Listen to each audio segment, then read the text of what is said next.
Thanks a lot. All right. See you later now. Hey, Chris, take care. Yeah. Told you, my name is Matt Foley, and I am a former motivational speaker. Chris Farley was America's favorite comedian. Such a naturally The price of a laugh cost him everything. Yeah, but you did know him a little bit, Howard, because everybody who saw him perform got a little piece of his soul.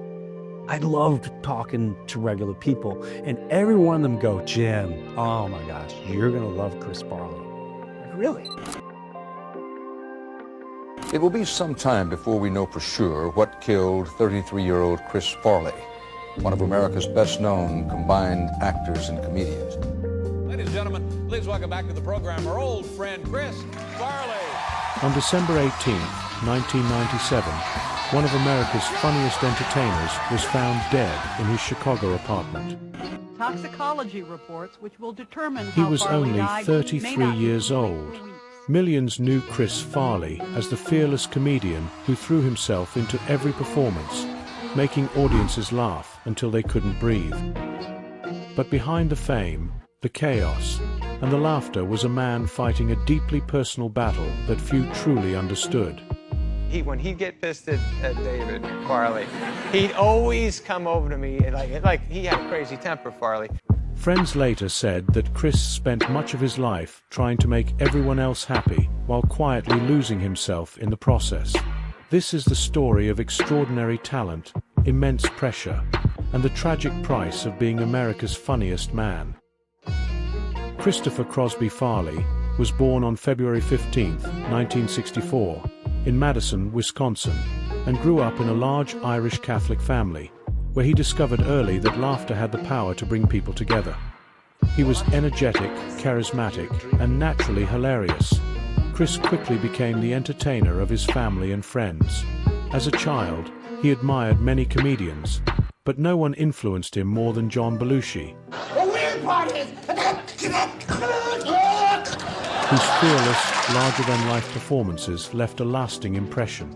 After graduating from Marquette University, Chris pursued comedy at Chicago's legendary Second City Theater, where his extraordinary physical comedy and boundless energy made him a standout performer. It wasn't long before Hollywood came calling his name. Now, hang on to your sense of humor, young fella. You're gonna need it in here. Everything changed for Chris Farley in 1990. At just 26 years old, he joined SNL alongside a new generation of comedians that included Adam Sandler, David Spade, Chris Rock, and Rob Schneider. His fearless physical comedy, explosive energy, and total commitment to every performance quickly made him one of the show's biggest stars. Characters like Matt Foley, the motivational speaker who lived in a van down by the river. I wish to dear God that I was living in a van down by the river. Hollywood took notice. Roles in Wayne's World, Coneheads, and Airheads showcased his incredible screen presence. 1995's cult classic Tommy Boy, starring Chris and his close friend David Spade, cemented his status as a comedy superstar. The film's combination of chaos, heart, and vulnerability made it one of the most beloved comedies of its generation. For part 2 of The Price of a Laugh, subscribe to Burn Vault, where we explore comedy legends and the real story behind the fame. Or whenever I turn around, he flips me off or makes a face. So it's not fair, and it's not right, and he's not good. But the under 5 crowd seems to love him.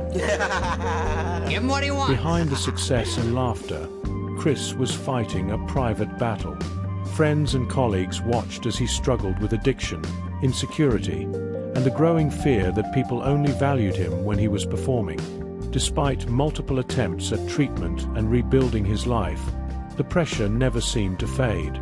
The world loved Chris Farley, but it also expected him to be in character every moment of every day. Then he goes into Lauren's office, and the way Saturday Night Live worked was the host would come, they sit in a small room, and we all pitch the host our ideas that we're going to work on for the week. And when Chris came in there, he was on something else.